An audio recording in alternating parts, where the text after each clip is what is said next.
I'm Dan Sliwinski, and this is my wife, Sarah, and we've been attending Harmony since about the spring of 2019. When we moved back to Burlington in 2016, we basically started our business. We had taken over a business, but we started a business, and it was very stressful. And so much of our life was focused on that and our kids and nothing else. And there was little satisfaction in that, but also it just felt really lonely. It felt really hard. We really didn't have a lot of community. We didn't have many friends, and I think I was somewhat desperately looking for that. I'm not from Southeast Iowa originally. I grew up outside of Chicago, and so when we moved to Burlington, I really felt unsettled. I mean, mainly it was because I really didn't have any friends, and this was sort of a foreign sort of feeling to me being in Southeast Iowa. Just a lot felt different, and then when we started having kids, I got more uncomfortable. Dan and I weren't super open about our faith to each other, really. We had gone to several different types, denominations of churches since our marriage. And we had attended one just because it was comfortable at the time. And I knew that a non-denominational church was something that he wasn't very comfortable with. We had talked about doing that prior in our marriage, and it just wasn't something that either one of us at the time were comfortable about. I grew up Catholic, and I think, so I had a really specific idea of what church had to look like. And so I think I didn't really know much about Harmony at all, other than, maybe what some other people in the community had said. And but I knew it was more of a non-traditional service. That was probably it. And so I think just because of that, I was kind of had reservations about it. I would see these moms come in with their children and have just like this peace about them. They were joyful. They always cared about me and what I was doing and how my kids were, how my family was. They wanted to know more, and they wanted to share with me about their lives. It was just a welcome, feeling that was very foreign to me at the time, and I wanted more.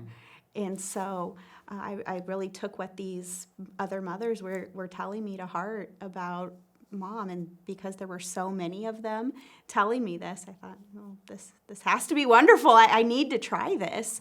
Once I started attending Mom, I met Paige. God just put her there that day, He connected us the very first day. Both of us are pretty introverted, and so it was very weird for us to throw our numbers and our names at each other. It wasn't what we would normally do, but that was just what God had ordained that day, and that's what we did. And she invited us to join a community group.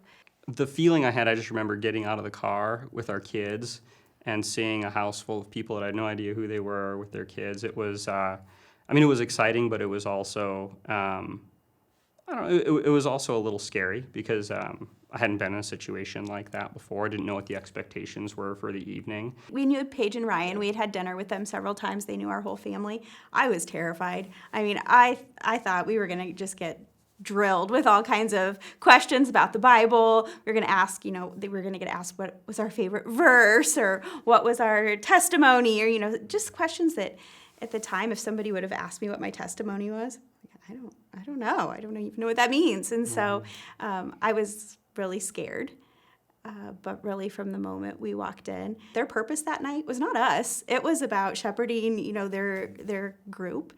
And that was actually comforting to us. We weren't the center of it. We didn't have to be, and we could just kind of sit back and listen and see what it was all about. Yeah, I think I felt comfortable because nobody really had any expectations for us to do much. I think even ahead of time, maybe Paige had mentioned that, you guys can talk or you don't have to. Nobody's going to, expect you to have thoughts on anything since you're new anyway, and so feel free to talk, but nobody's going to think that it's odd that you don't. I think having a purpose for each meeting for us was a good thing because it really took the pressure off of us having to feel like we had to mingle, or it was nice having kind of a structure to it. I think Chris had preached something actually on election, maybe, and so, that was actually a totally foreign concept to me, although, it was confusing, and I was sort of trying to piece it together. Nobody ever expected us to really engage if we didn't exactly know, and they all knew we were new and didn't attend.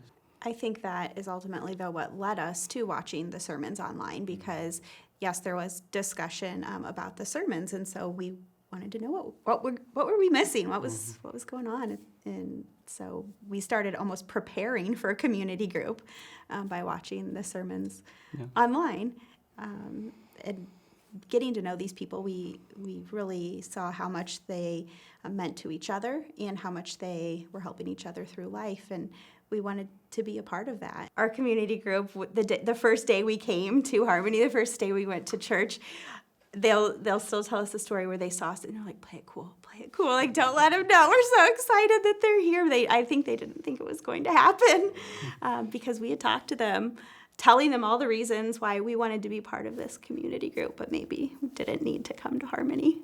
I think the impact that getting involved in the church had really almost kept us in Burlington.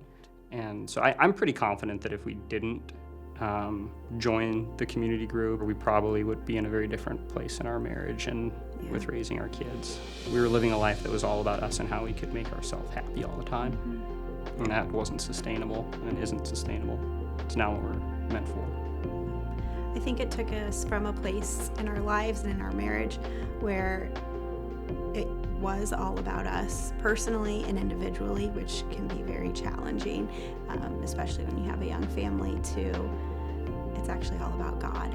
And just seeing God work in these tiny little ways through conversations at my clinic, through conversations with Paige, and through our community group, just seeing God use each and every one of those teeny tiny things to just pull us together as a couple and pull us, to Him has just been the best thing that's ever happened to us. And it's changed our lives. It's changed our eternity, and I'm just so thankful.